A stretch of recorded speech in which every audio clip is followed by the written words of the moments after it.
আসসালামাইকুম, সবাই কেমন আছেন? আশা করি সবাই ভালো আছেন। আমি আইছি আমার কপিলের মাঝরাতে তাদেরকে নিয়ে।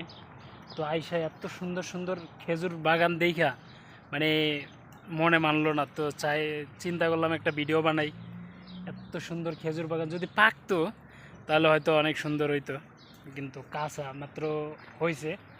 তো এটাই আমার কাছে লাগলো যে সবচেয়ে ছোট গাছ, কিন্তু খেজুর অনেক পরিমাণ ধরছে।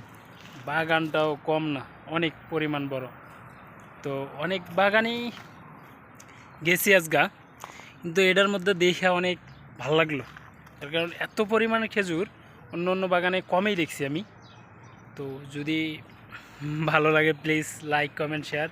আর পাকবে অবশ্যই তো আসবো ইনশাল্লাহ, পাকার আগে আগে। এদিকে তো প্রতি সপ্তাহে আসা পড়বো আর কি এখন। তো বাগানটা মোটামুটি অনেক বড়, অনেক বড়।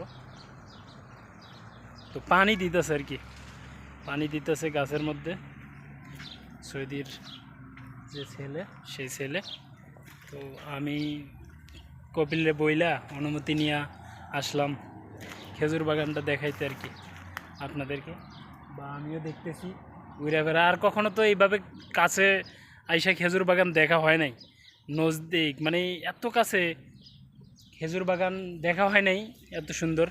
সৌদিতে আজকে 4 বছর 5 বছর বাগার এত সুন্দর খেজুর বাগান কাছের থেকে দেখা সম্ভব হয় নাই।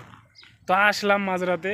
তো ইন্ডিয়ান একজন কাজ করে, উনি একটু ব্যস্ত, তো তাই ওনার কাছের থেকে কিছু ডিটেল জানতে পারলাম না। যদি উনি কাছে থাকতো তাহলে হয়তো অনেক কিছু ডিটেল জানতে পারতাম। কিন্তু ফ্যামিলিটা অনেক ভালো আর কি। আমি নতুন চাকরিতে আইছি, তো এত সুন্দর বাগান হইব আমি ভাবতে পারি নাই। বা এত কাছে যদি পাকা থাকতো হয়তো তাহলে দুই একটা পায়রা খাইতাম, খাইয়া দেখতাম টেস্ট কেমন। এখন তো খাইতে পারতেছি না কাঁচা, কিন্তু তারপরও ট্রাই করবো কিনা জানি না। দেখি তারপরে বইলা অনুমতি নিয়ে যদি একটা খাওয়া যায় আর কি। তাছাড়া অনুমতি নিয়ে না খাওয়াই ভালো। এটা তো জানেনই, বাংলাদেশ না, এটা হলো সৌদি আরব।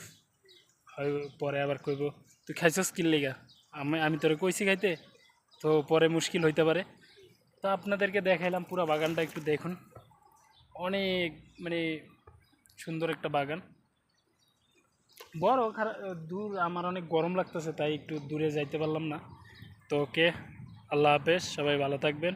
আর আমার ভিডিওতে লাইক কমেন্ট করবেন, পাশে থাকবেন, আপডেট দিব।